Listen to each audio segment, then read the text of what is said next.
Hello and welcome to another one of my videos. In today's video I'm going to be going through a recent experience I had at auction. The plan was to kind of show you the coins I won at auction. There is no coins. There's literally no coins. So I've been working on a theory. So as an entrepreneur, as a coin dealer, I always build theories in my head and I try and put them into practice. And I theorized that if I went to, say, the auctions that don't really specialize in coins, that I would be able to kind of snipe some cheap bids, or at least that was the plan. I put in bids for 21 lots, and I thought they were fairly like good bids in terms of like the margin I was prepared to make in my head. And then we got to auction, and I'm looking at the coin lots, and these are mixed lots. Some of these had copper nickel, which is not something I typically sell. However, it was kind of put together with the bits I was after, so I was kind of treating them as a free carry. Maybe that's where I went wrong on some of the lots. But I was like, yeah, I'll get at least. I think it was about £15,000 worth of bids on, which I knew I wouldn't win all of them, but I wasn't expecting the auction to go the way it did. So the theory was, if I go to auctions that don't specialize in coins, you're not going to get the people who are really good with the pricing. So there may be some cheaper bits that go through the system. Now I don't doubt that's the case in some auctions. You're always going to get cheaper bits. But what I saw at that auction was absolute ludicrous. It was madness. There were coins that weren't even going for a fair price. They were going for a fair price plus hammer, which was 25.2%, which is high. It's really high. You go to the coin auctions. I think the coin cabinet is 6%. Um, they're an okay auction, and you've got the coins of the realms. Let's give them a shout out. I've used them before. And then you've also they're a 0% auction, and then 0% buyers fees. And then there's also the coinery, which I think is like 17%, 16%. But again, like the prices tend to go okay. I've used all these auctions. I believe I've won coins at all these auctions, and I felt like there was always stock where I could kind of turn on it, which is not a problem. So in my head, I was like, it's not going to be a cakewalk, but there should be a few things that come up. I pretty much bid on every single coin lot that they had going. I won't mention the auction. Um, I don't think that it really matters. The point I'm trying to make is that the theory, at least in that one attempt, was wrong. I spent 3 hours going through auction lots and trying to price them up. So it took me 3 hours to go through 25 lots. So just to give you an example of how ludicrous the market was, and I am trying to prove a point here, because selling on social media has been really slow. So maybe you need to change tact, and maybe one of the ways you can change tact is by using one of these auction houses. You got to work out the pros and cons and the fees that they charge. If they're 25.2% on either end, that is absolutely crazy, and no wonder they're happy and thriving.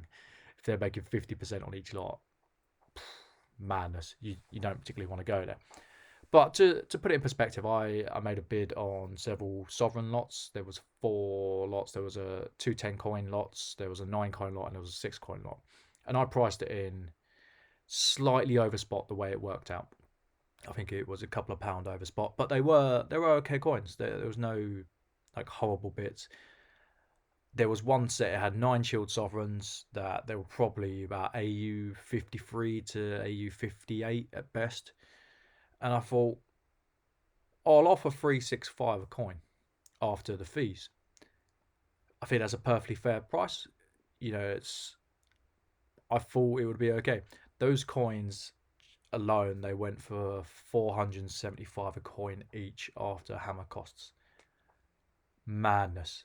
Absolute madness. I don't know who bought those coins, but they had their pants pulled down, that's for sure. They were either don't know what they're bidding on, or they've got lost in the moment and they've bid it up to a price that's just not sustainable.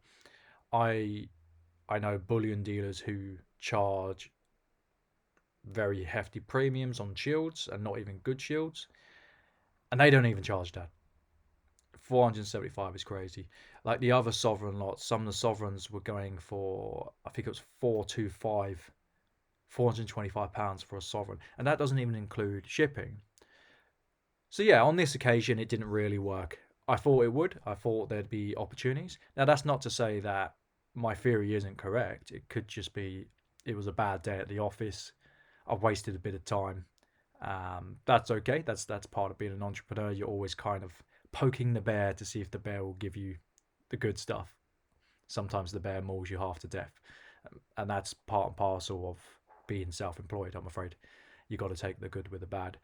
Now, I'm probably going to trial another 2 or 3 auctions, see if I have any luck. Will I use that auction house again? No. I was kind of hoping to use an auction house that was at kind of the back sticks where it didn't really have a lot of following. It wasn't really the case. The bidding was strong across the board. I put some offers in for some diamonds as well. Don't really like diamonds, but I thought they were cheap, and then it got to a price. I was like, hang on, I'm not prepared to put like £150 into diamonds because I won't sell them. They'll just be sitting on the side. I'll just play around with them. That's that's a really dumb thing to do. As much as it would have been fun to get them in, it would have been something different to show on the channel as well. But I have no expertise in diamonds. I couldn't grade them, couldn't rate them, couldn't price them, and I'm kind of doing myself a disservice for something that I just want to play around with my hands. There was a there was lots and lots of lots. It wasn't just jewelry and gold and silver. There were other bits. I didn't really stick around long enough to check out the other bits. But the point I want to make is that sometimes when the market is not going the way you think it will, it pushes you into other areas. So I was having a recent discussion with a gentleman who actually run one of those auctions that I mentioned prior, and he said sometimes you just got to turn over every stone. Like the stones are maybe further and further away from what you're comfortable with, or they may be heavier than you like, but you still got to turn them over just in case they they come up good. So you might see more copper and nickel bits from me. I don't particularly like the market, but if I do get them at auction where they come with silver, it's essentially a free carry if I price it right or if I get it in at the right price. I'm very much risk averse. I'm risk off. So if I can get things in where there's no risk to me, I'm a buyer. That's how trading works. Like I had a gentleman message me and he's looking to offload some bits. I've given the best prices I feel I can without there being risk to me. Hopefully he accepts the bid. If he doesn't, then he doesn't. That's okay. But if social media isn't working for some people and it's been very dog eat dog, especially the last 6 months, maybe 9 months, maybe 9 months, sometimes you got to take things on other avenues. If it means putting your bits into auction, you got to weigh up the pros and cons. Now, one of the reasons I don't like auction houses when selling is because you never know who's turning up on a day. Like if you can guarantee a certain price without paying the fees for having a minimum bid, happy days. You do that all day. But if it costs you money to have a reserve, and then it doesn't hit the reserve, you're down money. I see it as very risky.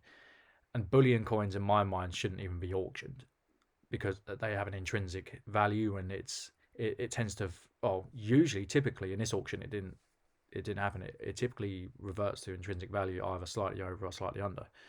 So it was a real eye opener for me that the fact that 10 coins went for 475 each. I feel sorry for the buyer, but it's just one of those things. But if you do have coins and you don't want to sell to someone like me, try an auction. Like social media is hard. It's really hard at the moment.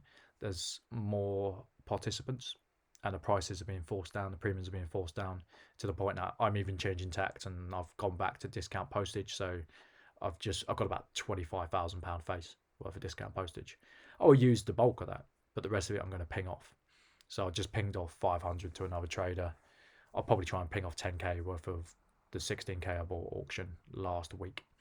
So I hope you found this video kind of it kind of opens up your mind a little. There are other ways you can sell things. You can always go to eBay. I just hate the systems that eBay has in place. I don't think it looks after the seller, or at least that's my experience. I have bought from eBay, but I'm not a big seller. In fact, I haven't had anything listed for years. It's been a few years. I don't plan on going back there either. But if I felt like I could swing the numbers and I was making slightly more via the auction format, I probably would give it a go, and maybe some people will benefit from that. Anyway, that's it for today. I'm sorry there is no coins. That wasn't the plan. The plan was to show you lots of lovely shiny coins. There was ducats and whatnot. There's American coins, but it wasn't to be today. So I do apologise about that. Wasn't what I planned. So I will see you on the next one, and I hope you have a lovely Sunday.